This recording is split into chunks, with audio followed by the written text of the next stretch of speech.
I wanted to watch this because anything that I had to say about it would be invariably cribbing from what he said, and I don't want to pretend otherwise. If you haven't watched Dan Olsen's content folding ideas on YouTube, I promise you it is worth your time. It's better than anything I'd say impromptu. Man's got a script and a big brain.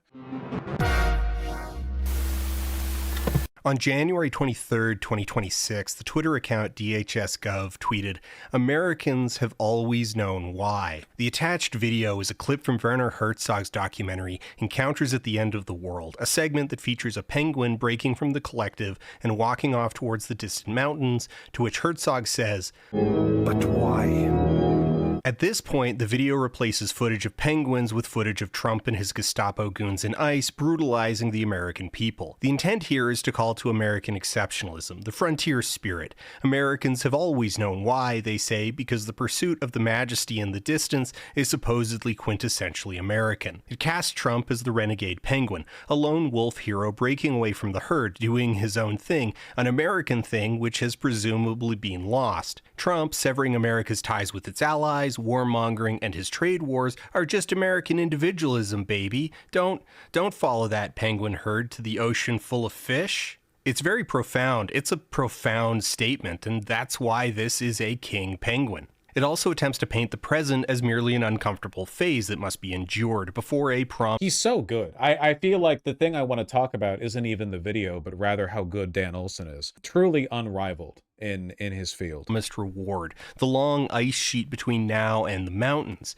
You don't get to see the mountains if you aren't willing to walk the distance, which is a thing Americans have always known but simply forgot before Trump came to show them the way back. The murder of civilians, the brutalization of the populace, the state of fear, the concentration camps, the open admission to using ICE to punish Trump's political opponents to gain access to voter rolls. This terrorism is simply the cost of getting to the mountains where implicitly America will be great again. Layla Cunningham, a UK politician running for Mayor of London under the Reform Party, has also embraced this penguin as a symbol, posting an AI-generated image of her walking towards the mountains hand in flipper with a penguin. Cool. Right-wing politicians around the world have embraced this penguin. Even the German Foreign Ministry has used the penguin video towards European unity. Yeah, the point he's getting to, not to like overstate the case or preempt it or whatever, the penguin represents glorious suicide. The penguin, the DHS tweet essentially is their version of that old photoshopped image of the man looking through the hangman's noose, and in the loop that he's about to put his head through, he sees an anime girl reaching out to him. That is the point. The point is that on the other side, it'll be better. No, I mean it. That really is. It's an embrace of like nihilistic suicidality, right? Because they've run out of ideas on how to make the world better. I've been saying the image in question. You found it that quickly? I forgot that the image was from, this is K-On, right? Of course it'd be a little girl, you know, typical of the kind of person who would find this shit appealing. But nothing's changed, has it? I was like 10 years old and nothing's changed. I've been saying this for years, that one of the reasons it feels like we're in a kind of collective civilizational decay is because the powers that be have decided that they have run out of ways to convince us that the world is going to become a better place in the future.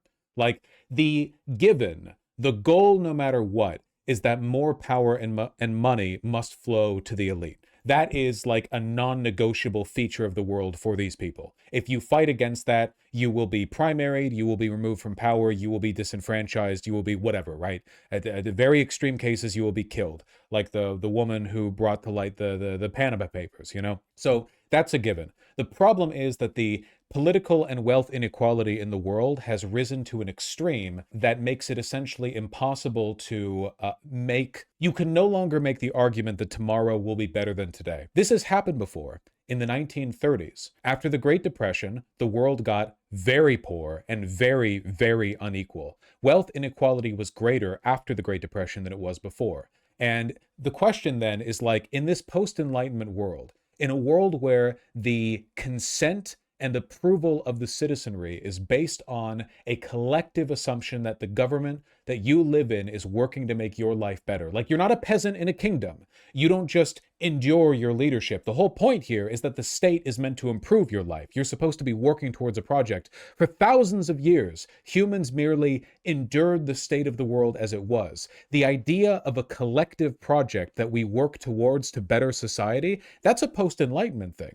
For the most part, people didn't think that way. You just had your family and you had your farm and you just live. And your life might not be that different from the life of your children, grandchildren, great-grandchildren, great-great-grandchildren, and so on. It's possible that 1,000 years could go by, essentially no change in the life standards of you and the rest of your family, you know? But now we believe in progress. Everyone does, even the fascists. And that was what happened after the Great Depression. It seemed for a moment that everyone lost faith in the ability for governments to make the world better for their people. And the world took two directions, at least the Western world did. There were the fascists who rejected the old modalities, rejected liberalism, and argued the only way to make the world better, the only big project that we want to care for, is race supremacy. Lebensraum, more room, conquest and war. We will return to the old modalities, where a civilization was, the worth of a civilization was determined not by some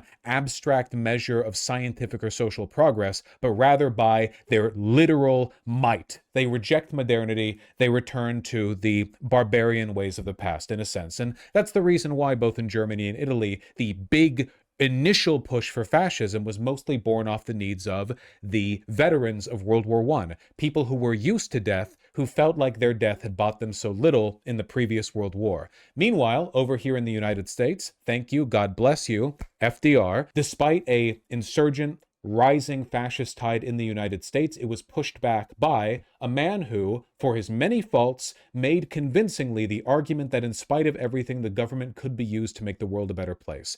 And as a consequence of FDR's investments into our economy, at the cost of the elite, America prevailed as the economic center of the world for nearly a century. Italy and Germany were left in ruins, and the United States, because it continued to believe in the social project, because it continued to believe in the idea of a nation working to use its resources to build people up, to make the place better. Because of that, America was on top of the world for nearly a century. But we have forgotten once more.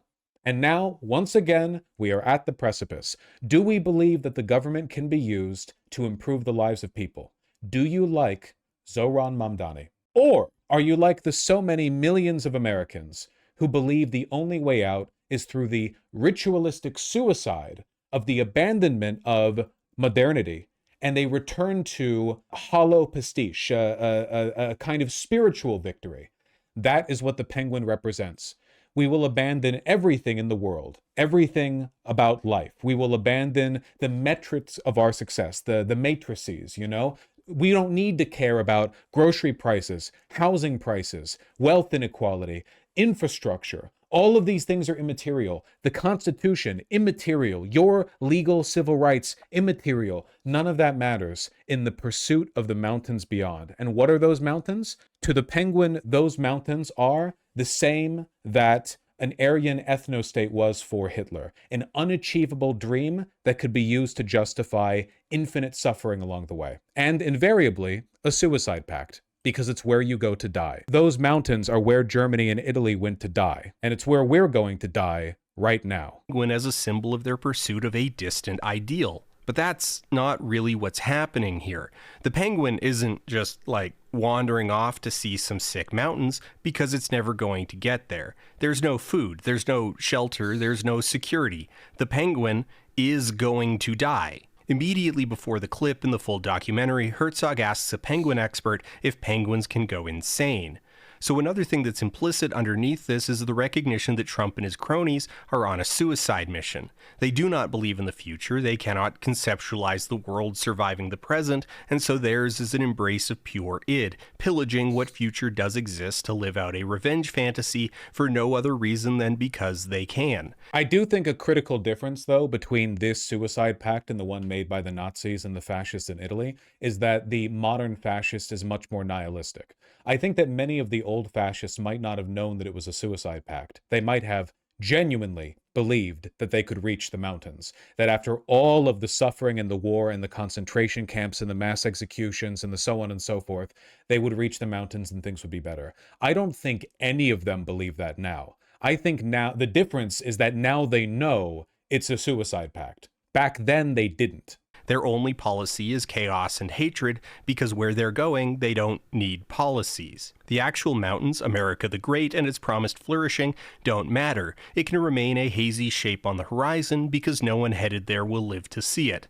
Their only goal is to take everything else with them on the way out into the ice to die. Now, maybe that's just cope on my part. I, too, am human and need to rationalize the world as it exists, grapple with the future, but it would go a long way to explaining why modern right-wing propaganda is so grim and nihilistic, reticent to depict any coherent ideal, even an unrealistic, unobtainable one. It's also the reason why the DHS and the White House and all the right never, ever, ever, ever post anything about the future. It's because they don't believe in it and they don't think we're going to make it. They only ever post about the past. Kill 100 million brown people and then America can look like the 1980s again. America, an America of only 200 million, and then here's a beach babe in California surfing or whatever. They only ever post about the past. In contrast, the Nazis did talk about the past and they hearkened to it, but they talked about the future a lot too.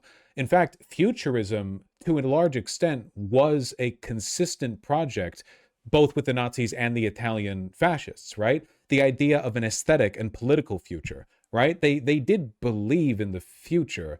They were crazy and they were violent, but they did think they were building towards something. I really do think that modern fascists, at least the people who are coherent and politically connected enough to post shit like this, are aware of the fact that what they're essentially doing is orchestrating a suicide cult. Not one of them expects to make it out of this. I think that all of them are basically just hoping either that the world forgives them when things move past this point, or that they're taken away in it, or that it lasts long enough that they can, get their bag and then run. I don't really think they have a plan for how this country is to be steered into the future. They want the rapture first. It's not a coincidence that one of the most consistent bases of support for Donald Trump, now that he has very little support across the board, are evangelical Christians, a group of people who have prophesized the immediate end of the world for nearly a century. People who genuinely believe there is no point in spending time, effort, or money building up the present because Jesus Christ will return to the earth and whisk away the good to heaven, and the rest of us will be sent down here,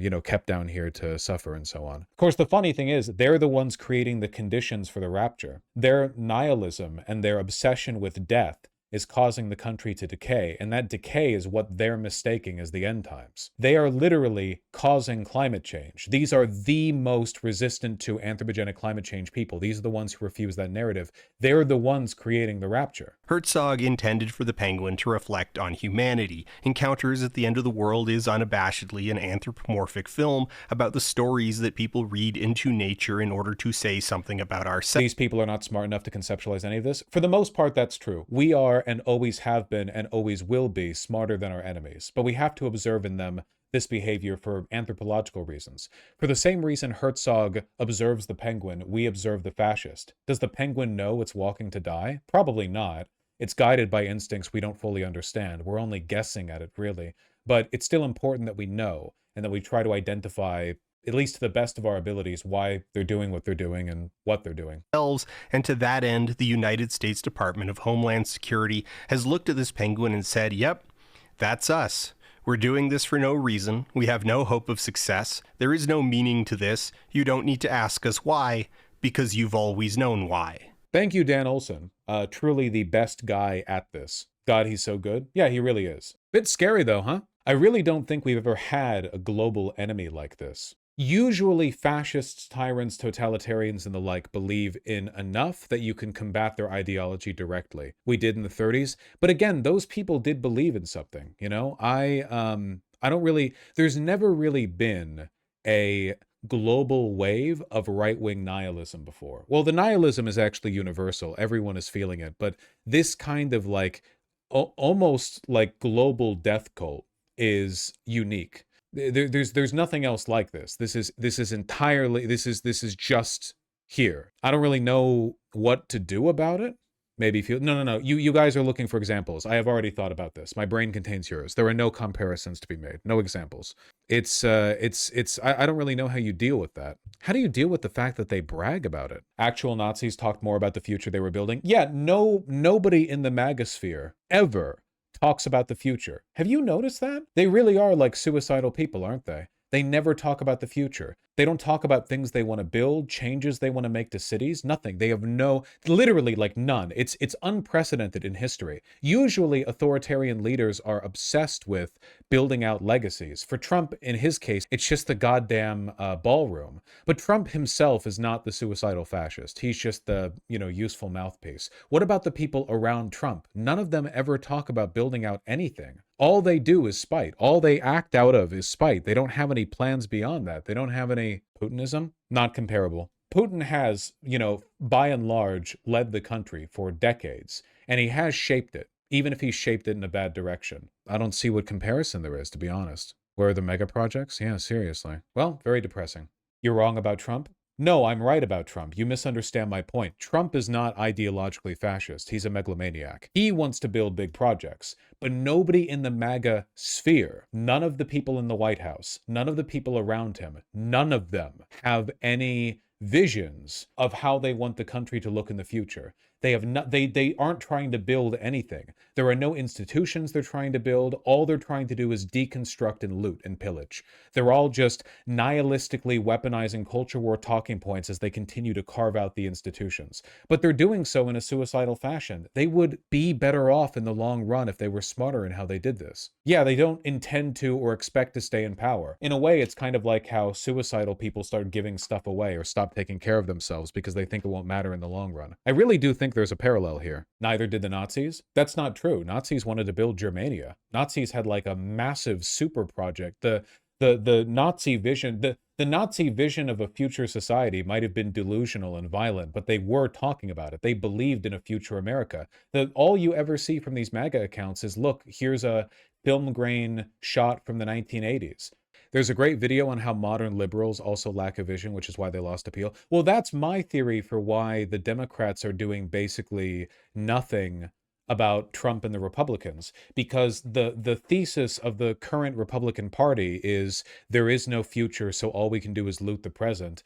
And the response from the Democrats is, yeah, you're right, there is no future. Like, the Democrats don't seem to have any more compelling a vision of what the world is supposed to look like. You don't have to be a genius to see why the world is the way it is. Climate change, income inequality, the enemies are very obvious. You don't have to be politically partisan to notice them. They're objective and in your face, but Democrats offer no solutions to any of these problems. Nothing but infinitesimally small, microscopic, reformist bullshit that does nothing but distract you while the same people, as always, get their jobs done. And I think that the Democrats ultimately agree. Like, basically everyone in power right now no longer believes in anything.